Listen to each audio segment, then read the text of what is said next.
The Pirates of the Caribbean series continues with 2011's On Ginger Tides. Personally, this is my least favorite of them all, but I'll try to keep a level head about it, so let's get started. Oberlin Cadiz, Spain with two fishermen, have covered a strange man claims I've seen the Fountain of Youth. Jack would cut to London, when for some reason Jack Sparrow is impersonating a judge. Jack is able to save Gibbs from execution, but is still given life sentence in prison, which Jack will then save him from. Yeah, while the last movie was criticized for being too long, in many ways one maybe a bit short of the series. At just 2 hours and 17 minutes, a short into a series has made a plot that could have been a movie, and more upon this one for some reason. Director is also Rob Marshall, who plays Gore Verbinski.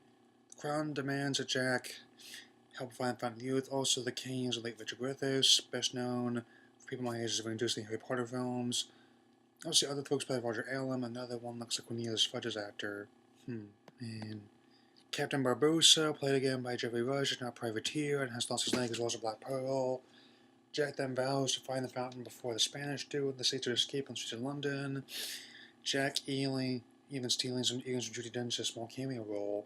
While Marshall is often known for films of Chicago, Members of Vacation Into the Woods, this is to date his only major foray into big budget action.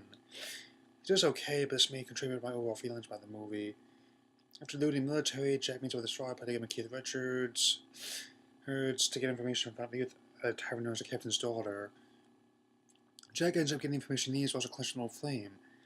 Angelica, played by old flame Johnny Depp's Penelope Cruz. There's a pretty fresh picture of the movie, even overall, it feels things like getting seasick at a half hour in. Even though Gibbs tries to burn the map, Barbossa is taking long to find Fountain of Youth. It also turns out another enemy wants to find Fountain of Youth for himself, Blackbeard, most infamous pirate in history. Angelica is also Blackbeard's daughter, and also turns out God is religiously zealous hostage named Swift, played by Sam Claflin. Anyway, while the Queen Anne's Revenge may not be my favorite ship in the series, it is on the list. Jack also inevitably inspires Harry's mutiny against his captors, and things have really moved very quickly in the last half hour or so of screen time. Also, the idea of zombie pirates is a really cool one. Again, while the sequels may not be on the same level as the first one, this smell of the elements actually make pretty good pitches for a live-action version of One Piece.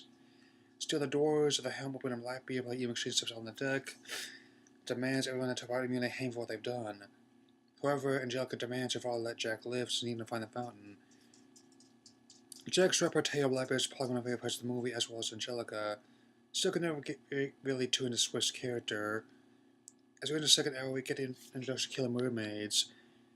Since I has maybe a problem with Io or Ponyo, that makes at least 3 or 4 plot threads now. So there are some good moments here and there. It feels like the movie has some potential pitches on the table in the sense as use them all at the same time.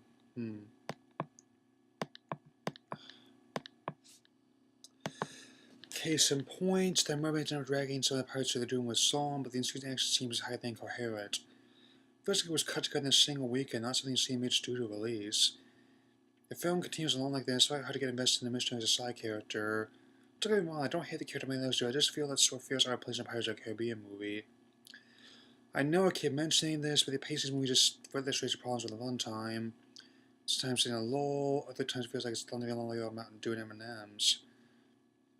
Mainly the Skullduggery trying to find a Fountain of Youth, apparently Barbossa's peg like it's all rum. Of course it is. It's always rum. And Sir Jugabot something past other shows at the theater here. So after roughly an hour and a half of me in around the world, it seems that everyone's finally upon Fountain of Youth. As it turns out, one kind of water is lethal, while the other can grant the drink eternal life. Anyone's getting any interest in this sci-fi hypes from this? I know I am. Again, even more interesting now, given how Disney owned the rights to those movies and they're planning on making more. And also turns out that Blackbeard's wanted his own daughter died to get his chance of immortality. Not a stretch, given his Blackbeard, still comes out of nowhere like a lot of parts of the movie. To be honest, I'm not getting a whole lot to work with, but I've got about half of it left, so let slide. Ultimately, much like Vizzini and Princess Bride, Blackbeard's ship gets the best of him and Angelica's poison is cured and Blackbeard dies. At this, Jack and Joe go to separate ways, much like their actors, when Close and Joe claim ownership to Black Pearl, vowing to restore as well as an entire fleet of ships to Ludwig and Queen Anne's Revenge. Bizarre, but not a total stretch. This may not be the worst film I've ever seen, but it's probably my least favorite Pirates of the Caribbean film so far. I mean, there's definitely no short of interesting ideas in play, but it may be a bit much to use them all in the same movie. But Doug's performance as Jack is still a fun movie to watch, and his interaction with Cruz is one of the best scenes in the movie. Other new characters are a mixed bag. Blackbeard's a very menacing villain, as were the supernatural mermaids and zombies. It's just gonna get into swear to mean. Sam Claflin is serviceable actor at best, but he has no Orlando Bloom. Still, a summer blockbuster full of goes. I can't be too mad at the whole thing. Upwards of 200 million was spent on the film, though some reports go as high as 300 million, even 400 million. The film may be currently the lowest grossing film in the US, $241 million, but made up for over $1 billion worldwide. Not sure what I would think of the new one, but let's hope it can improve on what we learned here. May not have been my favorite film in the series, but it can do worse about Temple films. My rating is 2 out of 4. Even what I've said about these films, I've always been something to enjoy about them, even with more gold potential than treasure chest. Drink up, me hearties, yo ho.